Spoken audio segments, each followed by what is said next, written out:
But here he was, Elijah and Elisha, about to cross over old Chitty Jordan. Somebody shout, to get a double portion, you got to die. That's what Jordan represents, a place of death. But not the son of seven, it's not the 50 sons of the prophets. 2 Kings 2, verses 7. I call them the Bleecher brothers. The sideline saints. They're always on the sideline. Smiling and grinning, saying, look yonder. No, they ain't going to go up there. They ain't going to go to the altar. They ain't going to get any closer to God, but they just enjoy. They're just entertained by watching somebody. And every one of them's prophets, Pastor. Rather, sons of the prophets. But they're at distance. Somebody say they're standing afar off. Standing afar off. Why ain't that like church folk? Yeah. Standing afar off. Yeah. Moses in Exodus chapter 20, verses 21, it says, he drew near to the thick darkness where God was, but the people stood far off. That's right. Moses was like, I know it's dark because they. And to experience him motivates me to even face the dark places. It may be dark, it may be hard, it may be the worst trial of my life, but hey, I found God over there. Yeah. So I'm going to go through it. I'm going to walk in it. It ain't too dark to keep me from going where God is, but not the people. No! They'll stay at Motel 6 because they keep the light on, bro. Do you let darkness keep you from getting close to God? No. Darkness has been designed to bring you closer. Somebody shout, God ain't afraid of the dark. He works the night shift. Come on, somebody. In Genesis 1:2, that's where the Holy Ghost is found first moving. Somebody shout in the dark. On the faces of the water. Come on, somebody. He ain't afraid of the dark. Praise God. Hallelujah. And a lot of people, when it gets dark and it gets hard, what they do, they just sit back, settle back, or they just turn back. Don't turn back, turn on. Come on, somebody. That's when you need to come after God. That ain't when you need to stop going to church. That ain't when you need to quit going to the house of God. Come on, somebody. That ain't when you need to stop praying. Praise God when it gets dark. That means you need to run after God. Listen what David said in Psalms 22 verses 11. He said, trouble is near. Be not far from me, O Lord. He said, trouble's close. He said, that's when I need to get close to God. When trouble's getting closer, that's when I need to get closer to God. Not further away. Amen. Wow. Far off. Satisfied just watching. Entertained. But experience God. You got to be like Joshua.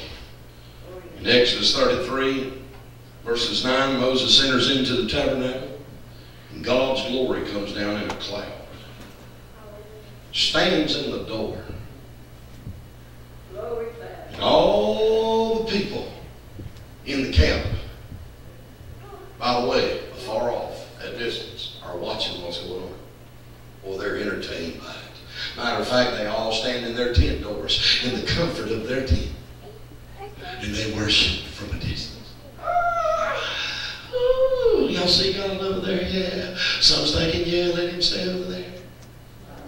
Because they done told Moses in Exodus chapter 20, verses 19, you go into God's presence, let him tell you what we need to hear, and we'll hear you. We don't want to hear God, because if God speaks, we might die. Think about it. And some people, that's one reason they don't want to get any closer to him, because the closer you get, the more things die. Amen. That's why some people would rather just hear about God than hear from God. Amen. Because if you get close enough to him, you're going to hear another story about him. Come on, somebody. You're going to hear from him. And when you hear from him, he will crush you. He will kill sin in you. He'll kill passions in you. He'll kill lust in you. He'll mess up your playpen. He'll mess up your little swine fest. locust, and your swine flu, the spiritual. Anybody here, Holy Ghost? Glory, somebody shout that stuff will start dying. You may be dating somebody, amen, that ain't his will for you, and you may be in danger of compromising your faith. If you ever get close enough to God, he'll fix it for you. He'll kill that relationship. I watched him kill it. Come on, somebody. He'll kill things. And that's why some people don't want to get any closer to him. Just like the children of Israel. They like that distance religion. Bleecher brothers. Sideline saints. Huh? So they know if they get any closer to him, he'll start killing some stuff. Hallelujah. And old Joshua, here he is, he's a young man. It's in Joshua, Exodus 33, verses 11. It talks about Joshua, the servant of Moses, a young man, the son of Nun. Now that don't mean he didn't have no parents, Nun there, and that don't mean he was Catholic either. N-U-N, Nun. Lord have mercy. And somebody will get that in the morning at 3 o'clock and wake everybody up in the house. Praise God. Amen. Amen. But old Joshua, he followed Moses. He was serving Moses. Moses walked in that tabernacle and Joshua was watching it. Not like everybody else. Everybody else was satisfied on their back pew. No offense if you're on the back pew. I just got to make a point. Everybody else was satisfied with their Sunday morning religion. That's why we got more emptiness here than we did this morning. They like distance. They don't come in closer. Because that might kill something that I'm lacking. That might require a change. That's right. And so, old Joshua, not young Joshua, Moses walks out of the tabernacle after God speaks to him face to face as a man with a friend. He goes back to the camp to speak to the old Bleecher brothers, you know. They like staying in their little tent door a long distance. Worshiping from a distance. Just experiencing God. No, being entertained by God. Not experiencing. They don't care about having an experience with him. They just like being entertained. In the church. Praise God. But not Joshua.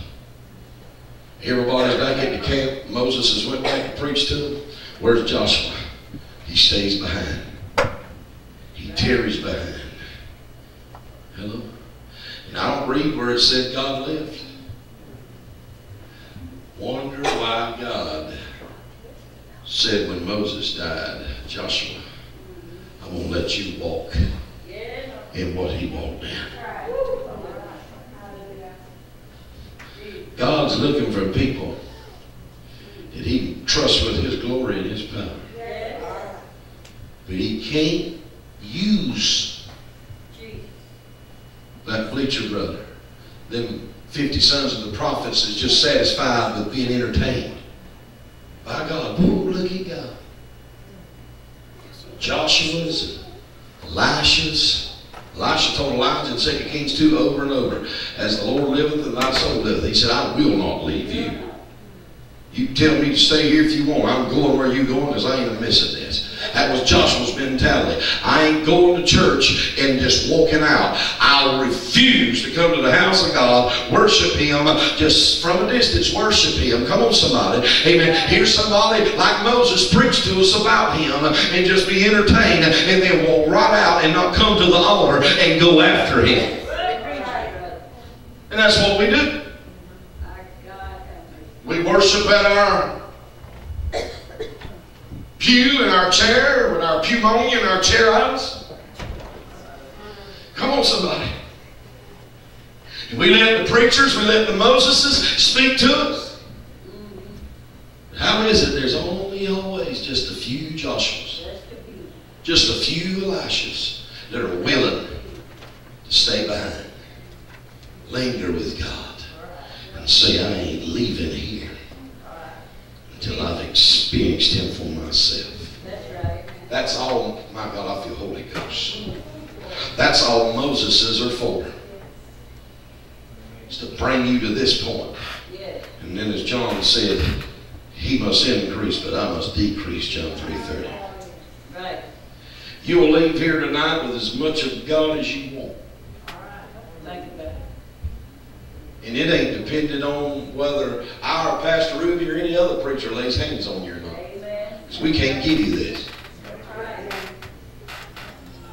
Hello? What I walk in, come on church, is what I went after. I went after it this afternoon. Hello? I said, Lord, I don't want to be found being far from you. I don't want to stand before you in eternity and say, well, I just needed another 10 minutes of sleep. I had to hit the snooze button.